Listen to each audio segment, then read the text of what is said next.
The old forest stood at the edge of town.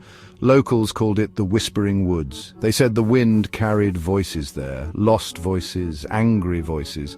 The legend of Wild Man Daniel haunted the woods. Some said he was a hermit. Others claimed he was a ghost. He guarded a secret, they whispered, a treasure, a curse.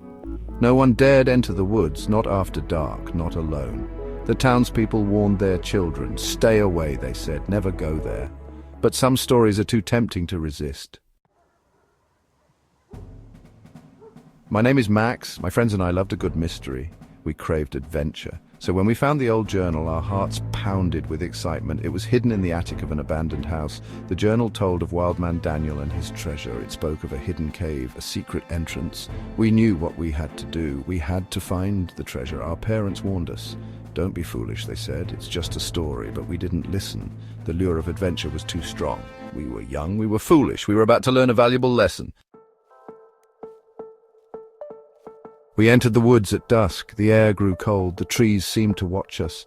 Their branches reached out like skeletal fingers. The wind whispered through the leaves. Was it our imagination, or did we hear our names? Fear pricked at the edges of our courage. We pressed on deeper and deeper into the woods. The light faded. Shadows danced around us. We were lost.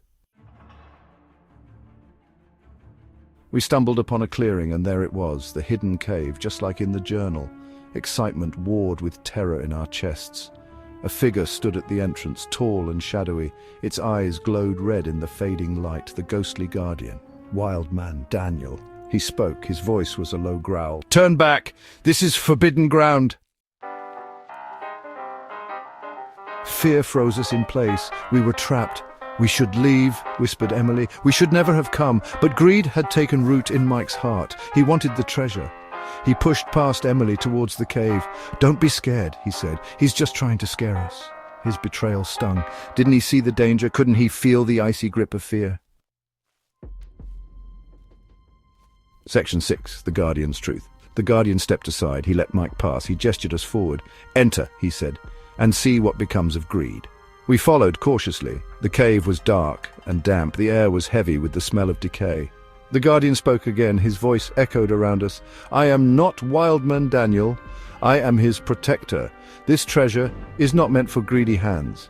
His words sent shivers down our spines. We had been wrong. So wrong. Section 7. A desperate plan. We had to get out of there. But the Guardian blocked our path. He was no longer a shadowy figure. He was real, and he was angry. "There has to be another way out," whispered Chloe. She pointed to a narrow passage at the back of the cave. "Maybe we can lose him in the tunnels." It was a long shot, but it was our only hope. We had to try. Section 8. Facing the darkness. We ran. The Guardian's roar echoed behind us. The tunnels were dark and narrow. We stumbled and fell. But we couldn't stop. The air grew thinner. Panic welled up inside me. We were trapped like rats. Then we saw it, a faint light, an opening. We scrambled out, gasping for air. We were free. Section 9. The Real Treasure. We never saw the Guardian again, and we never spoke of the treasure. Some things are best left buried. We learned a valuable lesson that night. We learned about the dangers of greed, and we learned the true meaning of friendship. We had faced our fears, and we had come out stronger. The real treasure wasn't in the cave. It was the bond we shared, a bond forged in fear and tested by betrayal. That was a treasure worth more than gold.